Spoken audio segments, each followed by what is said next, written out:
Number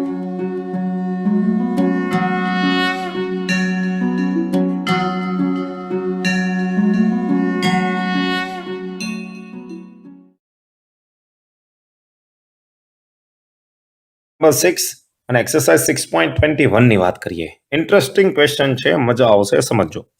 એક પવનચક્કીના પાંખ્યા ફરે, પાંખ્યા તો ફરવાના છે ને, કેવી વાત કરે, ત્યારે એ જેટલા ક્ષેત્રફળનું વર્તુળ આવરી રહે છે. આને જરાક આપણે આકૃતિ દ્વારા સમજીએ. વિચારો, અહીંયા એક પવનચક્કી છે અને એના કંઈક આવી રીતના પાંખ્યા છે. સમજવા માટે હું કંઈક આવી રીતના પાંખ્યા લઈ લઉં છું. રેડી? તમે સામેથી જોશો ને તો પાંખ્યા તમને આવી રીતના દેખાશે, અને જો આ પાંખ્યા ફરશે ને તો આ વર્તુળ રચશે, અને વર્તુળ રચે ને તો આટલો ભાગ એનો ક્ષેત્રફળ કહેવાય. Get it? આ ફ્રન્ટ વ્યૂ છે અને આ સાઈડ વ્યૂ છે. તો એનો મિનિંગ એવો થાય, આ પાંખ્યા ફરે છે અને એમાંથી જો હવા ફેંકાય તો આ તરફ ગતિ કરશે ને આટલો એરિયા કવર કરશે. અને એરિયાને હું ધ્યાનમાં લઉં તો તમે કંઈક આ રીતના વિચારી શકો છો, કંઈક આ રીતના ચિંગ ચિંગ ચિંગ ચિંગ ચિંગ ચિંગ ચિંગ ચિંગ ચિંગ ચિંગ ચિંગ. આનું ક્ષેત્રફળ એ છે, હે ને? Get it? અને હવા જે નીકળશે એ આગળ તરફ જ જતી હશે, આમ તરફ જ જતી હશે. ઓકે, નો પ્રોબ્લેમ. સમજો હવે, 3 ઓપ્શન આપેલા છે. પહેલા ઓપ્શન, જો પવન v વેગથી આ વર્તુળને લંબ રૂપે વહેતો હોય, આવા કેટલા વર્તુળો હશે? અસંખ્ય હશે, દરેકના ક્ષેત્રફળ એ હશે અને એને લંબ રૂપે જ નીકળે છે. તો વિચારો, અહીંયાથી લંબ રૂપે આખા અડછેદમાંથી v વેગથી પવન વહે છે. આ પહેલો અડછેદ. Get it? તો t સમયમાં કેટલા દળની હવા તેમાંથી પસાર થઈ? કોઈ પણ આડછેદ લ્યો તો આડછેદમાંથી t સમયમાં કેટલા દળની હવા નીકળે એ આપણે સાબિત કરવાનું છે. તો આપણે વિચારી લઈએ છીએ, આ પ્રથમ આડછેદ છે એમાંથી v વેગથી હવા નીકળે છે, અને હું વિચારીએ, ભાઈ વેગ v હોય તો તમે એક સૂત્ર લખો છો, વેગ બરાબર અંતરના છેદમાં સમય. ઓકે, વેગ અચળ હોય તો અંતરને હું d કહી દઉં, સમયને હું t કહી દઉં. તો મને કહો v વેગથી t સમયમાં કેટલું અંતર કપાય? તો તમે કહેશો સર d બરાબર v ઇન્ટુ t. તો સમજવા માટે હું અહીંયા એક બીજો આડછેદ લઉં છું, ફોકસ કરજો. તો વિચારો, પહેલા આડછેદમાંથી જે હવા v વેગથી નીકળી છે તે હવા બીજા આડછેદ સુધી t સમયમાં પહોંચે તો તેણે કાપેલું અંતર d બરાબર vt થાય. તમે કહેશો હા સર. તો હું તમને એમ કહું, જે હવા પહેલા આડછેદમાંથી v વેગથી નીકળેલી છે તેને 2 સુધી પહોંચતા t જેટલો સમય લાગે, તો 1 અને 2 વચ્ચે જેટલી પણ હવા છે એ પહેલા આડછેદમાંથી જ નીકળેલી હોય, હે ને? સિમ્પલ છે ને? તો પહેલા આડછેદમાંથી જે t સમય સુધી હવા નીકળી એ 1 અને 2 ને વચ્ચે રહેશે. Gate it? તો 1 આડછેદમાંથી જે પણ દળ નીકળ્યું, હવા નીકળી હોય તેનું દળ પણ હશે, એ 1 અને 2 ની વચ્ચે હશે. Is that clear? તો આપણે લઈએ, કોઈ પણ આડછેદમાં આવું જ થશે. તો આપણે લઈએ ભાઈ, t સમયમાં કેટલા દળની હવા પસાર થશે, દળ મેળવવાનું છે. તો તમને સૂત્ર ખબર છે ભાઈ, ઘનતાનું સૂત્ર, ઘનતા રો ઇઝ ઇક્વલ ટુ દળના છેદમાં કદ, અને દળ લેવાનું છે, દળ બરાબર ઘનતા ગુણ્યા કદ. ઓકે, ઘનતા રો એટલે હવાની ઘનતા, v. હવે v એટલે કદ. હવે તમને ખબર છે પહેલા આડછેદમાંથી કેટલા કદની હવા બહાર નીકળે, કેટલી હવા બહાર નીકળે? જે હવા 1 અને 2 ની વચ્ચે હશે. ઓકે, તો 1 અને 2 વચ્ચેનું કદ જુઓ શું થશે. કદ એટલે ક્ષેત્રફળ ગુણ્યા લંબાઈ. લંબાઈ તરીકે હું d લઈ લઉં, હે ને? જેમ કે 1 અને 2 વચ્ચે જેટલી હવાનું કદ હશે એ બધી હવા 1 માંથી જ બહાર નીકળી હોય t સમયમાં, હે ને? તો રો એ d તરીકે આવશે v into t. Is that clear? તો ભાઈ આટલી હવા બહાર નીકળેલી હોય t સમયે, rho A v t. Get it? Complete? તો તમારો ફર્સ્ટ આન્સર આવી ગયો કે ભાઈ કોઈ પણ આડછેદ પસંદ કરો તો t સમયમાં એમાંથી આ દળ, સમય વધશે એમ જથ્થો વધશે. જો સમયના સમપ્રમાણમાં છે અહીંયા. ઓકે, બાકી તો બધું અચળ, હવાની ઘનતા અચળ, ક્ષેત્રફળ અચળ, વેગ અચળ, તો સમપ્રમાણમાં. એટલે અહીંયા આવશે પહેલો આન્સર તમારો. બીજો આન્સર જુઓ, હવાની ગતિ ઉર્જા કેટલી હોય? પણ ગતિ ઉર્જા પણ આપણે t સમયમાં જ મેળવશું, કેમ કે સમય વધશે તો અહીંયા જથ્થો વધશે, હે ને? તો વિચારોમાં t સમયમાં આ પ્રથમ આડછેદમાંથી કેટલું દળ પસાર થાય છે? તો ઉપર હતું એટલું જ, હે ને? તો ગતિ ઉર્જા લઈએ તો ગતિ ઉર્જા 1/2 mv, ઝડપ તો v જ રહેવાની છે, કોન્સ્ટન્ટ છે. 1/2 એમની જગ્યા ઉપરની કિંમત મૂકીએ rho A V T into V square. તમારો આન્સર આવશે 1/2 rho A V cube into T. ફરી પાછું ગતિ ઉર્જા છે સમયના સમપ્રમાણમાં થાય, હે ને? વેલોસિટી તો કોન્સ્ટન્ટ છે ભાઈ. Gate this? તો બીજો આન્સર પણ આવી ગયો. લાસ્ટ વન જુઓ, લાસ્ટ વન, ત્રીજો પાર્ટ. ક્ષેત્રફળ 30 આપેલું છે, વી 36 કિલોમીટર પર અવર આપેલું છે અને ઘનતા 1.2 આપેલી છે, હવાની ઘનતા. તો કેટલો વિદ્યુત પાવર ઉત્પન્ન થતો હશે? ઓકે, વિદ્યુત પાવર કેટલો ઉત્પન્ન થતો હશે જુઓ. અને એવું કીધું છે પવનચક્કી પવન ઉર્જાનું 25% ઉર્જા વિદ્યુત ઉર્જામાં રૂપાંતર કરે છે. ઓકે, 25% ઉર્જાનું વિદ્યુત ઉર્જામાં રૂપાંતર થાય. તો તમારી પાસે અહીંયા ગતિ ઉર્જા જે છે એના 25% વિદ્યુત ઉર્જામાં રૂપાંતર થશે, હે ને? તો હું અહીંયા લખું છું ભાઈ વિદ્યુત ઉર્જા energy E is equal two, ભાઈ પવન ઉર્જા તો ગતિ ઉર્જા સ્વરૂપે જો ને, ગતિ ઉર્જાના કેટલા ટકા રૂપાંતર થાય? 25%. જે પવન ઉર્જા છે એના 25% વિદ્યુત ઉર્જામાં રૂપાંતર થાય. લખી દીધું આવું. તો અહીંયા આવશે કેના 25%, એટલે તમે લખી શકો છો કે ગુણ્યા 25/100. ઓકે, એટલે રૂપાંતર કરતા આવડે તો k/4. ઉપરની તમે કિંમત મૂકશો તો આવશે row A V cube into T છેદમાં 4, અહીંયા છેદમાં પહેલા 2 હોવાથી 8 થશે અહીંયા, રાઈટ? તમારે મેળવવાનું છે પાવર. હવે પાવરનું સૂત્ર તમે લખો છો કાર્યના છેદમાં સમય. કાર્ય એટલે જ ઉર્જા, ઉર્જાના છેદમાં સમય. આ ઉર્જા જો વિદ્યુત ઉર્જા હોય તો વિદ્યુત ઉર્જાના છેદમાં સમયને અહીંયા વિદ્યુત પાવર કહેવાય. તો આપણી પાસે વિદ્યુત ઉર્જા છે, આ ટી જમણી બાજુ છે ને છેદમાં લઈ જાઓ તો તમે કરશો ઈના છેદમાં ટી. ઈના છેદમાં ટી ને કહેવાય પાવર. અને વિદ્યુત ઉર્જા હોવાથી આને કહેવાય વિદ્યુત પાવર. ઓ સર, શું વાત કરે! ઓકે, તો અહીંયા ટી ને તમે છેદમાં લાવ્યા તો rho A V cube by 8. Rho તમને ડેટામાં આપેલું જ છે 1.2 છે. જો હવાની ઘનતા 1.2.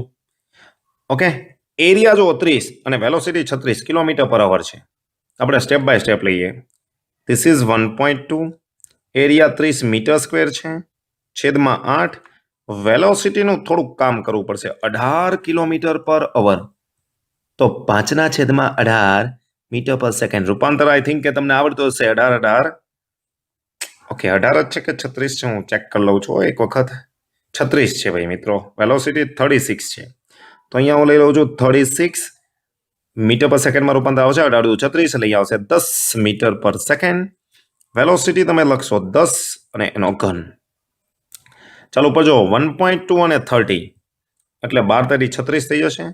36/8 અને 10⁻³ કેલ્ક્યુલેશન કરો તો 8 ચોક 32, 4 વધ્યા, 8 પંચા 40 ગુણ્યા 10⁻³ પાવરનો એકમ જૂલ પર સેકન્ડ એટલે વોટ કહી શકાય. Watt. This is power, electrical power, વિદ્યુત પાવર. આટલા વોટ. કિલોવોટમાં લખી શકો છો 4.5 કિલોવોટ. તો આટલો ભાઈ વિદ્યુત પાવર મળે. રેડી? આઈ થિંક કે તમને પ્રશ્ન સમજાઈ ગયો છે. જો તમને વિડીયો ગમ્યો હોય તો લાઈક કરો, શેર કરો અને તમારું કોઈ પર્સનલ સજેશન હોય તો નીચે તમે કોમેન્ટ બોક્સમાં લખી શકો છો. ફરી પાછા આવા વિડીયો સાથે મળશું. ત્યાં 6.22 ની વાત કરીએ. ચલો, વજન ઓછું કરવા માંગતી એક વ્યક્તિ ડાયટિંગ કરે છે ભાઈ. 10 કિલોગ્રામ દળને 1000 વાર, જોજો 1000 વાર 10 કિલોગ્રામ દળને દરેક વખતે 0.5 મીટર જેટલું ઉચકે છે. એટલે તમે ભાઈ આવો વિચાર કરી શકો. અહીંયા એક ડમ્બેલ છે. આઈ થિંક કે ડમ્બેલ તો તમને ખબર જ હશે. ઓકે, આ ડમ્બેલ છે અને આ જમીન ઉપર પડેલું છે. તો જમીન ઉપર સ્થિતિ ઉર્જા એની 0 હોય અને તમે 0.5 મીટર ઉચકો એટલે અહીંયા જશો. આ હાઈટ 0.5 એટલે 1/2 મીટર. તો અહીંયા સ્થિતિ ઉર્જા આવી જશે. જે સ્થિતિ ઉર્જા mgh કહી શકો અને અહીંયા સ્થિતિ ઉર્જા 0 કહી શકો. તો કાર્ય સ્થિતિ ઉર્જાના ફેરફાર જેટલું થાય અને શરૂઆત કયો અને અંતિમ કયો તો ફેરફાર mgh આવે. હવે જ્યારે તમે ઉપર લઈ જશો ને 1.5 મીટર ત્યારે આપણે કાર્ય કરવું પડશે. એટલે આપણી બોડી છે ને ઉર્જા વાપરશે તો જ વેઇટ ઘટે ને. અને મૂકી દેશો તમે ડમ્બેલને નીચે તો એ ગુરુત્વાકર્ષી ક્ષેત્ર કરશે. એમાં આપણે કાંઈ કાર્ય કરવું પડશે નહીં. તો ધારો કે તેની જેટલી વખત દળને નીચે લાવે સ્થિતિ ઉર્જાનો વ્યય થાય. સિમ્પલ છે. mgh h0 થઈ જાય, સ્થિતિ ઉર્જા 0 થઈ જાય. તો તેની ગુરુત્વાકર્ષણ બળ વિરુદ્ધ કેટલું કાર્ય કર્યું હશે? પહેલો ઓપ્શન ગુરુત્વાકર્ષણ બળ વિરુદ્ધ થયેલું કાર્ય. કાર્ય સ્થિતિ ઉર્જાનો ફેરફાર. આ ફેરફાર mgh જ આવશે. એટલે કાર્ય mgh પણ કેટલી વખત કરે છે? 1000 વખત. ઉપર તરફ લઈ જાય, વિરુદ્ધ તરફ, એ જ આપણે ધ્યાનમાં લેવું છે. અને એ જ આપણી બોડીની ઉર્જા વ્યય કરશે. ઓકે, કેમ કે આપણે કાર્ય કરશું એટલે બોડીમાંથી ઉર્જા વપરાશે. એમ આપેલું છે 10 કિલોગ્રામ. જી પણ હું 10 લઈ લઉં છું સરળતા માટે. 9.8 લેશો તો આન્સર થોડોક ફેરફાર આવી શકે. h1/2 અહીંયા આવશે 1000. સમજો ભાઈ, 1/2 ને 10 એટલે 5 આવશે. તો અહીંયા હું લખીશ 5 × 10⁴ જૂલ. આટલું કાર્ય કરશે 1000 વખત આ દળને 1.5 મીટર ઉચકે ત્યારે. રાઈટ. બીજા પોર્શન બહુ જ ઇમ્પોર્ટન્ટ છે, ફોકસ કરો. બીજા પોર્શનમાં જો, ખોરાકમાંથી 1 કિલોગ્રામ દીઠ આટલી ઉર્જા મળે. હવે એણે કેટલું ખાધું છે એ પણ આપણે ખબર નથી, પણ એટલી ખબર છે 1 કિલોગ્રામ દીઠ આટલી ઉર્જા મળે. તો અહીંયા થોડુંક સાઈડ ઉપર કામ કરું છું. જોજો, હું અહીંયા લઈ લઉં છું ભાઈ દળ. હું અહીંયા લઈ લઉં છું મળતી ઉર્જા. મળતી ઉર્જા, સમજીએ વાતને. આ ઉર્જાને કહી દઉં હું ઈ. વિચારો, 1 કિલોગ્રામ, આ કિલોગ્રામમાં લઈએ, 1 કિલોગ્રામ દળમાંથી મળતી ઉર્જા ઈ છે. ઈને તમે કહો છો 3.8 × 10⁷ જૂલ. ધારો કે એણે m કિલોગ્રામ ખાધું છે, m જેટલું દળ ખાધેલું છે, તો મળતી ઉર્જા કેટલી? તો એને ભાઈ આવશે મળતી ઉર્જા ખોરાકમાંથી, ખોરાકમાંથી મળતી ઉર્જા. આ છે ખોરાક, ખોરાકનું દળ છે ભાઈ, ફેટ કહી શકો. મળતી ઉર્જા. હવે મળતી ઉર્જાને હું અહીંયા ઈ તો પાછું કહી નહીં શકું, એટલે ઈ ડેશ કહી દઉં. ઓકે, ચાલો ઈ કેવું હોય તો ઈ કયો, નો પ્રોબ્લેમ. મળતી ઉર્જા, તો અહીંયા ઈ વાપરી દઉં છું, બરાબર છે. ઈ ઇઝ ઇક્વલ ટુ 3.8 × 10⁷ m. અને આને થોડુંક તમારે ટૂંકું કરવું હોય તો આને તમે ડેશ કહો અને આ પહેલા પદને ઈ કહો, me. Get it? આટલી ઉર્જા મળે. એનો અર્થ કે m દળ ખાય તો આટલી ઉર્જા મળે. રાઈટ. હવે એમાં બીજી શરત આપી છે, જુઓ. જેનું યાંત્રિક ઉર્જામાં રૂપાંતર 20% કાર્યક્ષમતાના દરે થાય. એનો અર્થ એવો થાય, m જેટલું દળ ખાય તો me ઉર્જા મળે. પણ એમાંથી જે કાર્ય માટે વપરાય છે ઉર્જા, ઓકે, જેને યાંત્રિક કાર્ય માટે વપરાતી ઉર્જા, તો કેટલી ઉર્જા વાપરે છે? તો ભાઈ આને હું કહી દઉં છું યાંત્રિક કાર્ય માટે વપરાતી ઉર્જા, એટલે ડબલ ડેશ. આ ઈ ડેશ છે ને, એના કેટલા ટકા? 20% વાપરે છે, એટલે આટલું કાર્ય કરી નાખે છે. ઓકે, તો અહીંયા આવતો m મળતી ઉર્જા છે. અને હવે જે m આવે છે એ m જેટલું યાંત્રિક કાર્યને કારણે જે દળ વપરાય છે એ છે. ફરીથી આ સૂત્રમાં આવતો m મળતી ઉર્જાનો છે, આટલા દળથી ઉર્જા મળે છે અને આટલા દળથી ઉર્જા ગુમાવે છે, કેમ કે યાંત્રિક કાર્ય કરે આટલું દળ ઘટાડશે. અને 20% એટલે 20/100 me dash is equal two અહીંયા આવશે me ડેશના છેદમાં 5. તો આટલું દળ વપરાય યાંત્રિક કાર્ય કરે તો. Get it? પણ એટલે કરેલું કાર્ય કેટલું છે જુઓ તો ઉપર છે, જો તો કેટલું ફેટ વાપર્યું છે, તો ઉપર જેટલું યાંત્રિક કાર્ય કર્યું છે ને, આટલું દળ વાપરે છે. અને તો કાર્ય કેટલું કર્યું છે, જો ઉપર જેટલું, W જેટલું, હે ને? Gate it? તો વપરાતી ઉર્જા આટલી છે, જે પેલા કાર્ય કરી એટલી વપરાશે, તો આટલું દળ વપરાતું છે, તો દળને તમે કરતા બનાવશો તો અહીંયા આવશે 5W/E ડેશ. 5 ના 5 W, 5 × 10⁴ છેદમાં E dash. Okay, E dash મેં દળને કરતા બનાવ્યો છો. E dash, what is E dash? E dash is equal two, જુઓ, me છે. અહીંયા મેં કઈ મિસ્ટેક નથી કરેલી ભાઈ. ઈ ના ઈ ડબલ ડેશ એટલે ઈ ડેશ ના ઈ ડેશ એટલે me આવશે. સોરી, અહીંયા ભાઈ me આવશે. 20 me ના 20% એટલે અહીંયા લખશો. અહીંયા ડેશ નહીં આવે, ઈ જ આવશે. અહીંયા ડેશ નહીં આવે. ઓકે, ઈ જ આવશે. ઈ કેટલા છે? 3.8 × 10⁷ ને પેલી છે 4 ઘાત. ચાલો આનું કેલ્ક્યુલેશન કરો મિત્રો. તો 6.57 into 10⁻³ કિલોગ્રામ. ઓકે, ચલો 1 કિલોગ્રામ એટલે 10⁻³ તો m બરાબર આવે 6.57 ગ્રામ. આ 10 લીધો છે ને ગુરુત્વ પ્રવેગ, એટલે થોડો ફેરફાર આવી શકે. તો ભાઈ આટલું દળ, આટલું ફેટ વાપરે પોતાના બોડીમાંથી, આટલું વેઇટ, ઓકે, દળ ઘટાડશે. અને આટલા આ દળ મળ્યું છે ને એને તમે ગુરુત્વ પ્રવેગ લે તો આટલું વજન ઘટે. કેટલું વજન ઘટે? તો આટલું ઘટે ભાઈ, આટલું કામ કરે તો. રાઈટ? ફરીથી હું તમને કહું છું, અહીંયા ધ્યાન આપજો.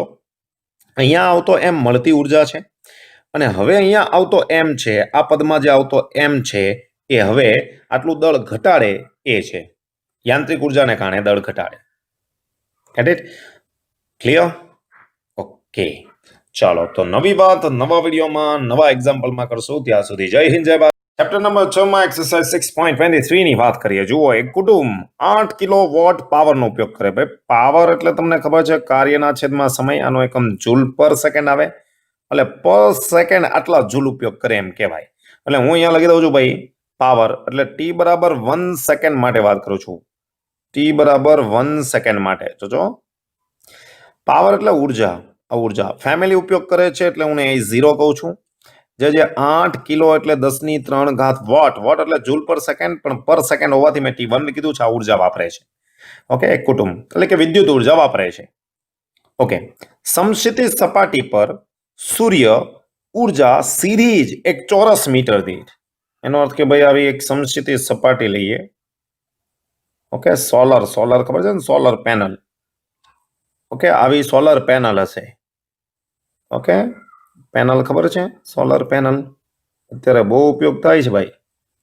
ઓકે, આવી સોલર પેનલ છે.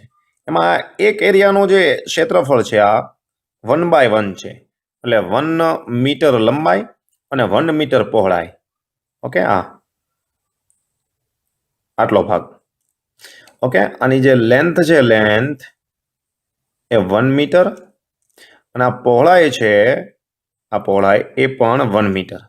તો આનો એરિયા થયો 1 metre square. Had it? Okay, તો શું કે જો સમક્ષિતિજ સપાટી પર સૂર્ય સીધી રીતે એક ચોરસ મીટર દીઠ, એટલે હું એરિયા લઈ લઉં છું.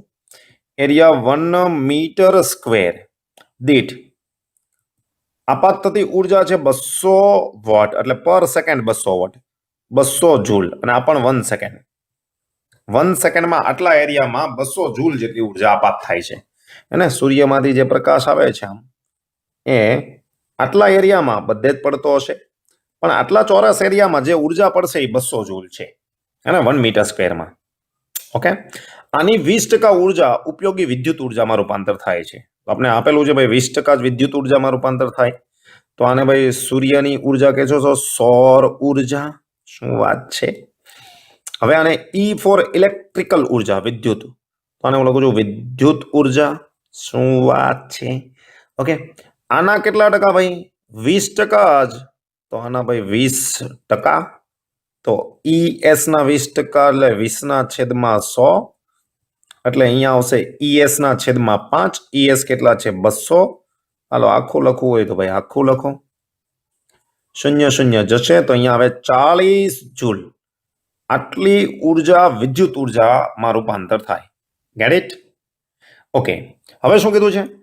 8 કિલોવોટ ઉર્જા મેળવવા કેટલું મોટું ક્ષેત્રફળ જોઈએ? પેલા આટલો વાત કરીએ, એ પાર્ટની વાત કરીએ. તો ડેટા આપેલો છે એમાં એની વાત કરીએ. કેટલી જોઈએ છે આપણે? 8 કિલોવોટ. જોજો, ધ્યાનથી જોજો. ક્ષેત્રફળ જોઈતું છે તો ભાઈ જે રાશિ જોઈતી એ જમણી બાજુ મેળવો. તો અહીંયા હું લખું છું ક્ષેત્રફળ જે આપણે જોઈએ છે, અને અહીંયા છે ઉર્જા. Get it? ઓકે, તમારી પાસે કેટલી ઉર્જા છે? ઈ યાંત્રિક એટલે કે વિદ્યુત ઉર્જા, ઇલેક્ટ્રિકલ એનર્જી 40 જૂલ. આ તમે લખો છો 40 જૂલ. આટલી ઉર્જા કેટલા ક્ષેત્રફળ માટે મળે છે? 1 મીટર સ્ક્વેર સર. તો તમારે કેટલી જોઈએ છે? 8 કિલોવોટ. તો 8 કિલોવોટ જોઈએ છે એને આપણે E કહીએ. That is 8 kilo. કિલો એટલે 10⁻³ જૂલ. પર સેકન્ડ જ છે એટલે હું પર સેકન્ડનો ઉલ્લેખ નથી કરતો, એ વોટ જ કહેવાય. કેટલો એરિયા જોઈએ? ચાલો એરિયા મેળવી લઈએ. તો area is equal two 8 into 10 cube into 1/40. Get it? Okay, ચાલો 40 થી 1000 માંથી 10 નો વર્ગ 4 દુ 8 એટલે આવશે 200 મીટર સ્ક્વેર. આટલો એરિયા જોઈ ભાઈ. ઓકે, આટલા એરિયા ઉપર સૌર ઉર્જા આપાત થાય તો તમને 8 કિલો જૂલ ઉર્જા મળે. Ready? Yes sir, yes sir. ચલો મિત્રો, બી સેશનમાં જુઓ શું કીધું છે. આ ક્ષેત્રફળને સામાન્ય રીતે જોવા મળતા ઘરના છાપરાના ક્ષેત્રફળ સાથે સરખાવો. ઓકે, ઘરના છાપરાના ક્ષેત્રફળ સાથે સરખાવો. તો ધારો કે ઘર માટે હું એ હોમ લખું, હોમ આની સાથે સરખાવો. ઓકે, હોમ માટે તો વિચારો આ ક્ષેત્રફળને તમે ધારો કે સરખી લંબાઈ અને પહોળાઈમાં વહેંચો તો લંબાઈ ગુણ્યા પહોળાઈ આવે. હું બંને સરખી લઈ લઉં, લંબાઈ ગુણ્યા પહોળાઈ બંને સરખી લઈ લઉં તો અહીંયા એલ સ્ક્વેર આવશે. ચલો, L square is equal two તમે લખશો તો 200 એટલે 100 ગુણ્યા 2 એટલે 10√2 આવશે. L is equal to 10√2 metre. એનો અર્થ કે લંબાઈ ઇઝ ઇક્વલ ટુ પહોળાઈ ઇઝ ઇક્વલ ટુ 10√2 મીટર જેટલી રાખવાની, હે ને? 10√2 મીટર. હવે જુઓ, 10 મીટર લંબાઈ કોઈ દિવસ હોતી નથી ઘરના છાપરાની, હે ને? ઘરના છાપરાની ન હોય તો આ તમે જે એરિયા ઉપરથી મેળવો છે ને એના માટે આટલી લંબાઈ અને પહોળાઈનું છાપરું બનાવવું પડશે.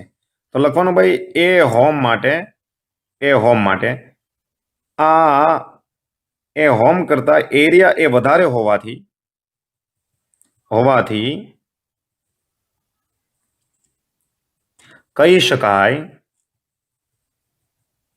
કે ખૂબ જ મોટા ક્ષેત્રફળ ધરાવતા અથવા તો ધરાવતી સોલર પેનલ દ્વારા 8 કિલોવોટ વિદ્યુત પાવર મેળવી શકાય. કેમ કે નોર્મલી આપણા ઘરની સાઈઝ બની ભાઈ 10√2 મીટર જેટલી લેન્થ હોતી નથી. ઓકે, નોર્મલ તમે જોશો તો પહોળાઈ 18 ફૂટ જેવી હોય છે. પહોળાઈ 18 ફૂટ કરો અને એના ભાગ્યા તમે 3 કરશો તો મીટરમાં આવશે જે 6 હોય છે. તો લંબાઈ ને પહોળાઈ ખૂબ જ મોટી થઈ જાય છે. ઓકે, એટલે ઘરના છાપરું છે એના કરતા પણ આ એરિયા મોટો જોઈએ તો 8 કિલોવોટ વિદ્યુત પાવર મેળવી શકાય. ક્લિયર? ચલો, તો આઈ થિંક કે તમને એક્ઝામ્પલમાં બધી જ માહિતી મળી ગઈ હશે. જો તમને વિડીયો ગમ્યો હોય તો લાઈક કરો, શેર કરો, સબસ્ક્રાઇબ કરો અને ફરી પાછે આવી જ વાતો સાથે આપણે મળતા રહીશું. ચેપ્ટર નંબર 6 માં એક્સરસાઇઝ 6.24 સરસ મજાનો પ્રશ્ન, મજા આવી જાય. જુઓ, 0.012 કિલોગ્રામ દળની એક બુલેટ. ઓહો, બુલેટનું દળ 0.012 કિલોગ્રામ. ઓકે, તો આપણે લખી દઈએ ભાઈ 0.012 કિલોગ્રામ. બધું રકમમાં હોય. આઈન્સ્ટાઈન કહેતો answer is in your question, હે ને? ચાલો રકમમાંથી ઉડાડીએ. 70 મીટર પર સેકન્ડની સમક્ષિતિજ ઝડપથી, ભાઈ જોજો, સમક્ષિતિજ ઝડપથી તો ભાઈ જે બુલેટ છે, બુલેટ ગોળી, એનો વેલોસિટી છે 70 મીટર સેકન્ડની ઇનવર્સ અને સમક્ષિતિજ ઝડપથી જાય છે. તો આપણે ભાઈ બુલેટને લઈ લઈએ, કંઈક આવી બુલેટ છે, છીંગ છીંગ છીંગ. બુલેટનું દળ m છે અને એનો વેગ કંઈક છે v. રાઈટ? Yes sir. સમક્ષિતિજ જાય છે એટલે આ તમે સમક્ષિતિજ દિશા વિચારી શકો છો. ઝડપથી 0.4 કિલોગ્રામ દળના લાકડાના બ્લોકને અથડાય છે અને તરત જ બ્લોકની સાપેક્ષે સ્થિર થઈ જાય. તમને ખબર છે અહીંયા એક લાકડાનો બ્લોક હોય ને બ્લોકમાં કોઈ પદાર્થ થાય બ્લોકની સાપેક્ષ સ્થિર થઈ જાય. ઓકે, આ લાકડાનો બ્લોક લો. ઓકે, અહીંયા લાકડાનો બ્લોક છે, એમાં અથડાય છે અને એમાં સ્થિર થઈ જાય તો હવે આખું તંત્ર ગતિ કરશે અને આ સંઘાત અસ્થિતિસ્થાપક હોય. તમે જાણો છો બંને પદાર્થો સાથે મળીને અથડામણ બાદ ગતિ કરે તો એ અસ્થિતિસ્થાપક સંઘાત હોય. ઓકે, હવે ગોળી બ્લોકની અંદર સ્થિર થઈ જાય પણ આખું તંત્ર ગતિ કરશે એટલે હવે બંનેની કોમન ઝડપ કંઈક આવશે. ઓકે, આ બ્લોકને ઉપરથી છત સાથે પાતળા તાર વડે લટકાવેલ છે. ભાઈ બ્લોકને છે ને, બ્લોકને આવા તાર વડે લટકાવેલ છે. એનો અર્થ કે આવું કંઈક લોલક જેવું બનાવેલું છે. Get it? આ છે તાર. ઓકે, તાર બહુ હલકો લેવાનો એટલે એનું દળ આપણે ધ્યાનમાં નહીં લઈશું. બ્લોક કેટલી ઊંચાઈ સુધી જશે? યુ નો, આનું બધું દળ આમાં કેન્દ્રમાં લઈએ, એનું કેન્દ્ર ક્યાંક આમ ગતિ કરશે એટલે બ્લોક ક્યાંક આમ જશે. તો બ્લોકની આ બુલેટ અંદર આવી જાય એટલે બુલેટ સાથેનું તમારું જે બ્લોક છે એ બ્લોક આટલી હાઈટ પ્રાપ્ત કરે એવું કંઈક તમે કહી શકો. આપને નથી ખબર ભાઈ કેટલી હાઈટ. ઓકે, અને આની અંદર બુલેટ પણ આવી ગઈ, બુલેટ અંદર છે. તો હવે આ દળ, બુલેટનું દળ તમે એમ કહો તો આ દળ m પ્લસ m થશે, આટલી ઊંચાઈ પ્રાપ્ત કરશે. હવે જ્યારે આ ઊંચાઈ પ્રાપ્ત કરે ત્યારે આ તંત્રનો વેગ 0 હોય ત્યાંથી પાછું આવે. ક્લિયર? તો શરૂઆતમાં અથડાય એટલે તંત્રનો કંઈક વેગ આવશે. રેડી છે વાત? આટલી ઊંચાઈ પ્રાપ્ત કરે અને તમે તાર દોરશો તો તારની સ્થિતિ કંઈક આવી આવશે. રાઈટ? ઓકે, તો બ્લોક કેટલી ઊંચાઈ સુધી જશે તે ગણો. પહેલા ઊંચાઈ ગણવાની છે. હવે તમને ખબર છે અહીંયાથી જે અથડામણ થશે બુલેટની ત્યારે આ બ્લોકને કંઈક વેગ મળશે અને એ વેગ સાથે ઉપર જશે. તો જે અથડામણ બાદ વેગ મળે છે પહેલા એ કેલ્ક્યુલેટ કરવો પડે, ગણતરી કરવી પડે. તો તમને ખબર છે વેગમાન સંરક્ષણનો નિયમ સાર્વત્રિક છે. તો આપણે લઈએ વેગમાન સંરક્ષણના નિયમમાં. ઓકે, નિયમ વેગમાન સંરક્ષણના નિયમ મુજબ તમે લખશો શરૂઆતમાં તંત્રનું દ્રવ્યમાન એટલે કે બુલેટનું દ્રવ્યમાન, બુલેટનું વેગમાન mv પ્લસ બ્લોકનું વેગમાન 0. ત્યારબાદ આખું તંત્ર v વેગથી ગતિ કરશે. આ v ક્યાં? જસ્ટ અથડામણ પછી, અને વેગ પછી આ વેગ ઘટશે અને હાઈટ પ્રાપ્ત કરશે અને આ મેક્સિમમ હાઈટ આવી જશે એટલે વેગ 0 થઈ જશે. તો તમને મળી જશે velocity, this is mv upon m plus m. આનો આપણે ઉપયોગ કરીશું. મેળવી લઈએ. ચાલો કિંમત મૂકો 0.012, વેલોસિટી 70, કેપિટલ M. ભાઈ બ્લોકનું દળ જુઓ, બ્લોકનું દળ 0.4 કિલોગ્રામ એટલે કેપિટલ M હું લખું છું 0.4 કિલોગ્રામ. તો અહીંયા આવશે 0.4 પ્લસ 0.012. સિમ્પલ કેલ્ક્યુલેશન કરશો તો ઉપર આવશે 0.84, 12 અને છેદમાં આવશે 0.412. આનું કેલ્ક્યુલેશન મિત્રો 2.038 એટલે લગભગ નિયરલી ઇક્વલ ટુ 2.04 હું કહી દઉં છું. રાઈટ? Metre second inverse. તો એનો અર્થ કે જેવી ગોળી અથડાય એટલે આ ગોળી બ્લોકમાં જતી રહેશે ને હવે શરૂઆત કરશે આટલા વેગથી કરશે, પછી આ વેગ ઘટશે કેમ કે હાઈટ પ્રાપ્ત કરશે એમ વેગ ઘટશે. Is that clear? ચાલો ઊંચાઈ મેળવવાની છે પહેલી આપણી. તો પહેલા તો તમને આ તંત્રનો વેગ મળી ગયો. હવે આ વેગ સાથે જેમ જેમ ઉપર જશે એમ એમ શું થશે? એની ગતિ ઉર્જા ઘટશે, વેગ ઘટે, ગતિ ઉર્જા ઘટે. ગતિ ઉર્જાનું હાઈટ આવે એટલે સ્થિતિ ઉર્જામાં રૂપાંતર થશે. તમને ખબર છે? Is that clear? તો અહીંયા હું લખશું ભાઈ h ઊંચાઈએ. કેટલી ઊંચાઈએ? h ઊંચાઈએ શું થાય જોજો. h ઊંચાઈએ ગુમાવેલી ગતિ ઉર્જા ઇઝ ઇક્વલ ટુ મેળવેલી સ્થિતિ ઉર્જા. હા સર, વાત તો સાચી છે. હાલો, આખું તંત્ર ગતિ કરે છે એટલે m પ્લસ સ્મોલ m તંત્રનું દળ ઇન્ટુ વી સ્ક્વેર. પણ કયો વી? કેપિટલ વી. હે ને? અને સ્થિતિ ઉર્જા આખું તંત્ર આવશે એટલે m plus m into gh. આ તો તમને ખબર જ છે. ચાલો બંને બાજુથી આ દળ જશે તો અહીંયા v ઇઝ ઇક્વલ ટુ આવશે, sorry h is equal two આવશે વી સ્ક્વેર અપોન 2g. વી તમે મેળવેલો છે 2.04 સ્ક્વેર, 2. જી ન આપેલો હોય 10 લઈ શકો, કોઈ ઇશ્યુ નથી. 9.8 લ્યો, કોઈ ઇશ્યુ નથી. ઓકે, હું 10 લઈને કામ કરું છું. ઓકે, 9.8 લેશો તો જવાબ કંઈક અલગ આવશે, થોડો ફેરફાર. આ કેલ્ક્યુલેશન આવશે 0.2080 અને એકમ આવશે મીટર. સેન્ટીમીટરમાં જો તમારે લેવું હોય કેમ કે ઊંચાઈ તો લોલકમાં બહુ ઓછી હોય એટલે 20.8 સેન્ટીમીટર. ચાલો 10 વધારે છે 9.8 કરતા એટલે આ જવાબ 9.8 લઈને ગણશો એના કરતા ઓછો આવશે. રાઈટ? તો આ થઈ ગઈ ઊંચાઈ. હવે નેક્સ્ટ જુઓ આગળની વાત. બીજું શું કીધું છે? આ ઉપરાંત બ્લોકમાં કેટલી ઉષ્મા ઉર્જા ઉત્પન્ન થઈ હોય. હવે જ્યારે અથડાય છે ને ત્યારે અથડામણ વખતે જે વેગ એને પ્રાપ્ત થાય છે આખા તંત્રને v 2.04, એ વેગ જે ગોળી ગુમાવે છે તેનાથી જ બધો નથી મળેલો. એટલે કે અહીંયા જે ગતિ ઉર્જા છે 1/mv², આ બધી ગતિ ઉર્જા એને નથી મળતી. જેમ કે આ 100 જૂલ છે, અથડાય ત્યારે એને 100 જૂલ નથી મળતી, અને 80 જૂલ જ મળે. તો 20 જૂલ ક્યાં ગઈ? તો 20 જૂલ જ્યારે ગોળી બ્લોકમાં અંદર એન્ટર થાય છે ત્યારે અંદર એને ગતિ કરવા માટે લાકડાનું છે બ્લોકનું એનું અવરોધક બળ લાગે, એમાં ઉષ્મા સ્વરૂપે વ્યય થઈ જાય ઘર્ષણને કારણે. બરાબર છે? તો આ વ્યય થતી ઉષ્મા ગણવાની છે. હવે વ્યય થતી ઉષ્મા એટલે આ 80 કઈ?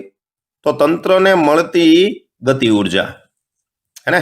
તો આ ફાઇનલ ગતિ ઉર્જા, આ ઇનિશિયલ ગતિ ઉર્જા, એનો ફેરફાર લેશો 80 100 નો ફેરફાર તો આ 20 આવશે, હે ને? અને શરૂઆતની ઉર્જા વધારે જ હોય તો ગુમાવેલી ઉષ્મા ઉર્જા એ નીચે લખી દઉં છું.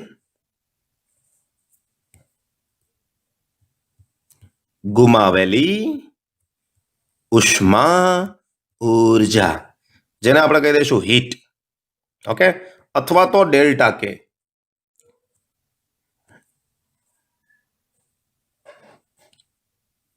બરાબર છે? આ ગુમાવેલી ને ઉત્પન્ન થતી લખીએ આપણે, ઉત્પન્ન થતી ઉષ્મા ઉર્જા. ચલો, અંતિમ ગતિ ઉર્જા ઓછી હોય એટલે હું પ્લસ આવે એટલે પ્રારંભિક માઇનસ અંતિમ કાઇનેટિક એનર્જી લખું છું. શરૂઆતમાં 1/2mu², પછી આખું તંત્ર mv². ચાલો આ મેળવીએ. 1/2m 0.012 u70 છે એનો સ્ક્વેર, માઇનસ 1/2 આખા તંત્ર માટે, આખા તંત્રનું દળ 0.012 પ્લસ 0.4, અને આ છે 2.04². મિત્રો આ કેલ્ક્યુલેશન કરજો. આ આવશે પેલું પર 29.4 માઇનસ આવશે 0.8572. આનું કેલ્ક્યુલેશન ફાઇનલી આવશે 28.543 જૂલ. Gate it? તો આને તમે ઉદ્ભવતી ઉષ્મા ઉર્જા કહો છો. ન સમજ પડેલું હોય ફરી પાછા એક વખત જોઈ લો કેવી રીતના આવે છે. અહીંયા વિચારો, આની પાસે 100 જૂલ જેટલી ગતિ ઉર્જા છે, જેને તમે કે ઇનિશિયલ કીધી 1/2mv². અહીંયા એને જેવી અથડાઈને આખું તંત્ર ગતિ કરે છે, વેગ v થઈ ગયો, ત્યારની ગતિ ઉર્જા છે 80 જૂલ, જેને તમે કે ફાઇનલ કહો છો, જે આવશે 1/2m plus small m whole square. હું આનો ફેરફાર લઉં તો ઉદ્ભવતી ઉષ્મા આવશે 20. ક્યાં ગઈ? તો ઉદ્ભવતી ઉષ્મા ki minus kf, that is 20 joule. ઉદાહરણ માટે, બરાબર છે? એટલા માટે. તો એનો મિનિંગ એવો થાય 100 જૂલ બ્લોક અને ગોળી જ્યારે એક સાથે ગતિ કરે છે ત્યારે મેળવતું નથી, થોડીક ઉર્જા ઉષ્મા ઉર્જા સ્વરૂપે વ્યય થાય, જે ગતિ ઉર્જાના ફેરફારથી મળે. રાઈટ છે? ક્લિયર છે? તો આઈ થિંક કે તમને આ પ્રશ્ન સારી રીતે સમજ પડી ગયો છે. જો તમને વિડીયો ગમ્યો હોય, પ્રશ્નમાં સમજ પડી હોય, નીચે લાઈક કરો, કોમેન્ટ કરો, અને જો તમારું કોઈ પર્સનલ સજેશન હોય તો તમે સજેસ્ટ